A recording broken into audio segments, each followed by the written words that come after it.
Real quick, before we do anything, I want to see what one of these steel core Russian surplus full metal jackets does to that bush hog blade out there. I shot it with some Egyptian stuff the other day, and that was a lot of fun. But I want to see what happens whenever I hit it with steel core, because I'm pretty sure the Egyptian stuff was lead core. Let's find out. Well, I got it pretty much spot on. Alright, let's go have a look at that. Alright, that right there is genuinely amazing. Look at that. That is insane. I like this blade, man. Like, I'm gonna find more soft metal to shoot, because that's just gnarly. That is absolutely incredible. I'm gonna hit that a few more times. Alright, I'm gonna hit it with a lead core round now, and let's see what results that has. That lead core round seemed to have a little bit more oomph than that steel core one did. Alright, looks like we had about the same results. Lead core hit right there, right on the edge. That's probably why it fell over. Just tore it apart. That was awesome.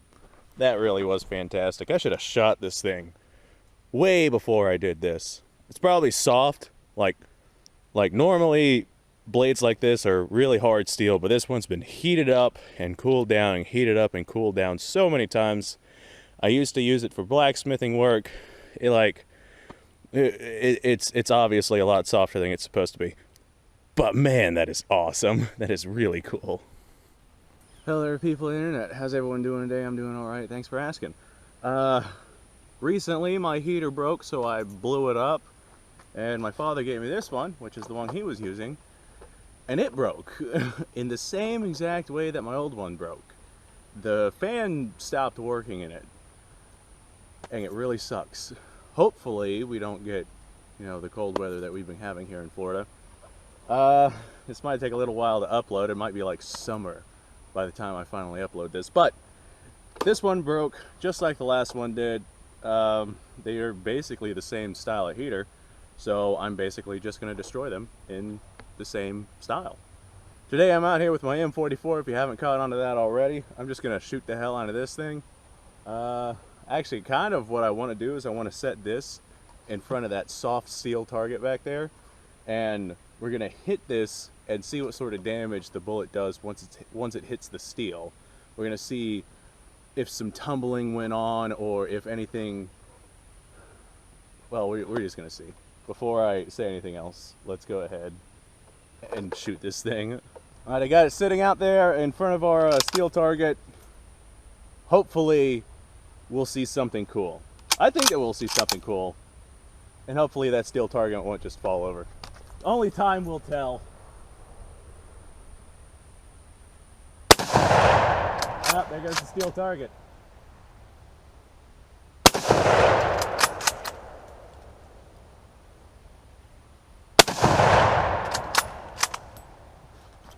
Well, that heater doesn't seem to do much whenever it has, 30 caliber steel core penetrators going through it. Let me go set that back up. All right, exactly what I predicted. The bullet did tumble, so now we got a nice little imprint of what once was a bullet on the steel. I'm going to do that a few more times, then I'll show that off. But first, look, this is the jacket to the surplus ammo that I'm firing. It got like flipped inside out, and he was sitting over there, and I'm just fascinated by this thing. Sorry, I'm being kind of a nerd here, but man, this is cool. Like, the jacket just got like suctioned inside out. Oh man, that's neat. One of these days I'm gonna get around to fastening that piece of steel to something so it doesn't keep falling as I shoot it. But that's a project for another point in time. Well, that doesn't seem to have fallen. Oh, fell down that time, but so did the heater.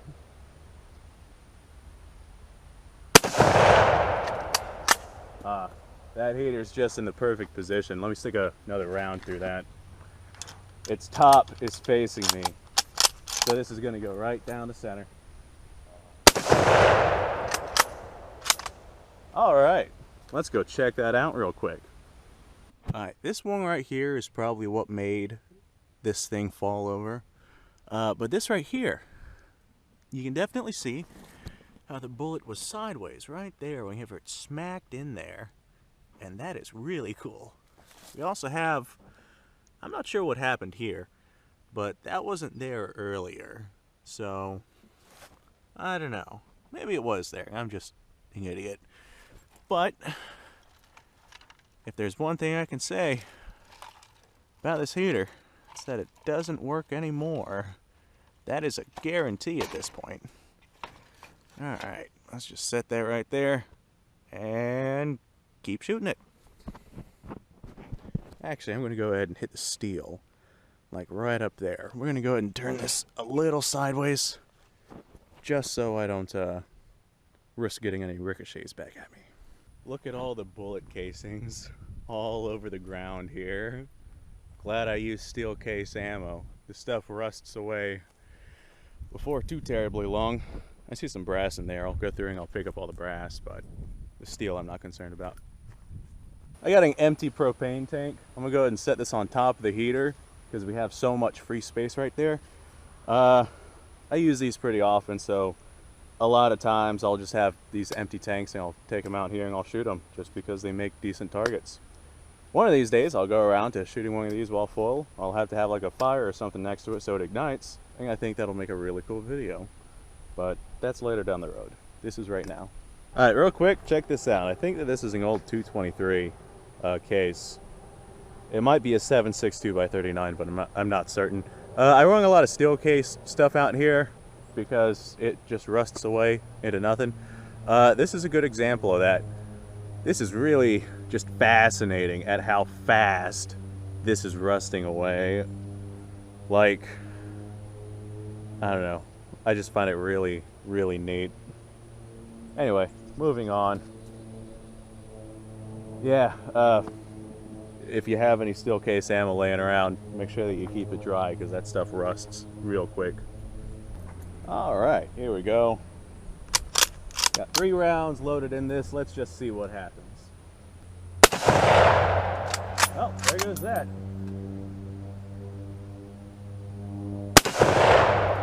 There goes that. It's like on the ground. Let me see if I can hit it.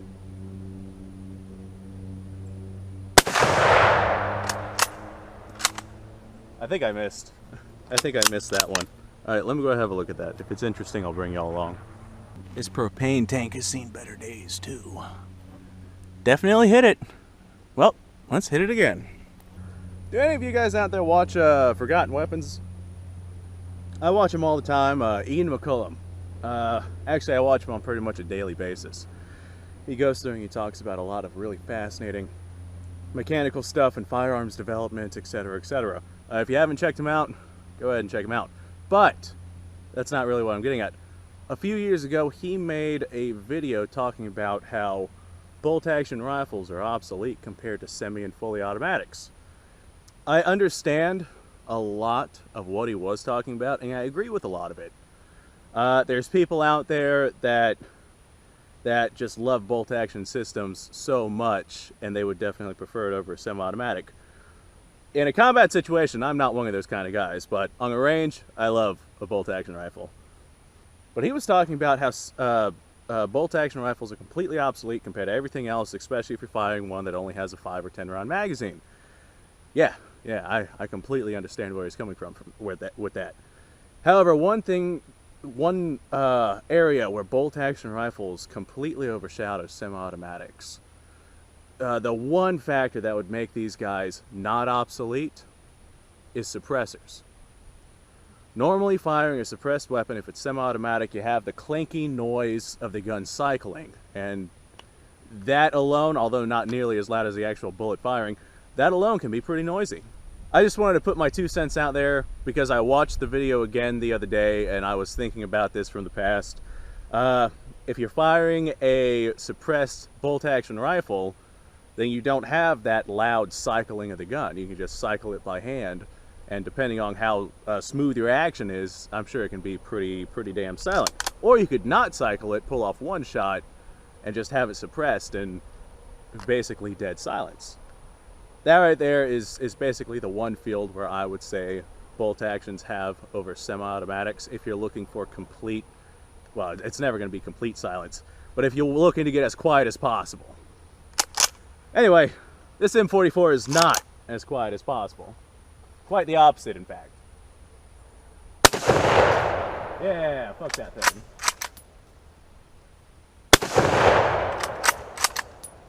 Oh, I don't know. Let's hit the heater, I guess. Well, I hit the heater, but the heater didn't really seem to care. I think the heater's, you know, so far down for the count, it doesn't really care what's going on. Alright, here we are. This is the last bit of my ammunition. Let's make it count. I'm gonna go stand that back up. Alright, odds are I'll have to go stand that back up again after this shot. If I make it. Yep, that fell. Oh, hold on. Let me hit the target right there, because it's just sitting there.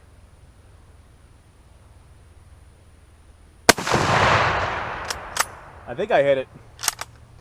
So real quick, before we put my foot in my mouth. Yep, I hit it. Right there. Just hanging out. Being alive. Okay, well, that was fun. Oh, hey, look. The bullet right there kind of tumbled and squished itself in there. Alright guys, thanks for watching. Like, subscribe, share, normal YouTube outro nonsense. If you like this kind of stuff, subscribe. I do this kind of stuff all the time, as you can see. Look at that. Look at my playlist on my YouTube channel. I do this all the time. If you're already subscribed, go ahead and share. I want to start growing the channel, and if I could get more people subscribing as often as possible, that would definitely help with growing the channel. If I manage to reach 1,000 subscribers by the end of 2020, I think I'm going to fill my shoes with peanut butter and run a match. That's something I said I'd do whenever I made my Christmas episode, and I don't foresee it happening. Actually, I'm fairly certain it's not going to happen, so that's why I'm okay with it. Anyway, this was fun, but I don't have any more 7.62 by 54 rim down here with me. I have more inside, but I have no idea what to do with it. So I'm going to go figure out what else I'm going to do with that ammunition, because I feel like continuing to shoot stuff. I'm not quite done yet. I'm going to go figure that out. You guys go off and have a fantastic day. If your day is not being fantastic so far, you are the only one who can change that. Just when you thought your plasma screen TV could not get any better.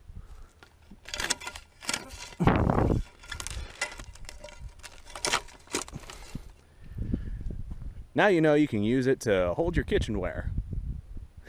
I just shoved the fucking pan into a plasma screen TV, and I guarantee that's something that none of you have ever seen before.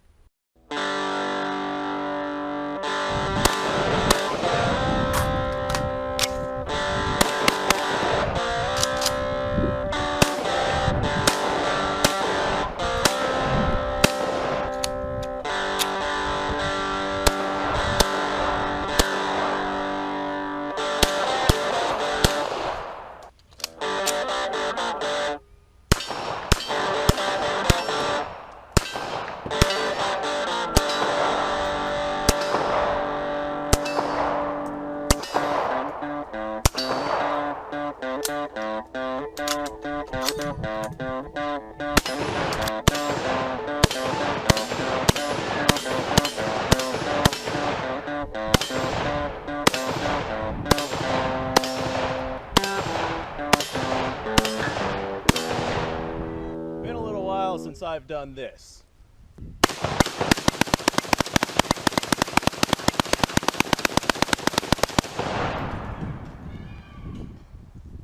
Bonnie and Clyde be damned.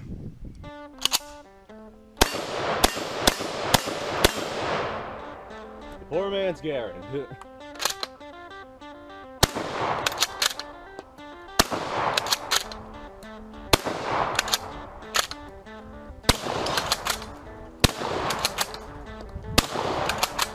It's a shame that bolt-action shotguns aren't more mainstream.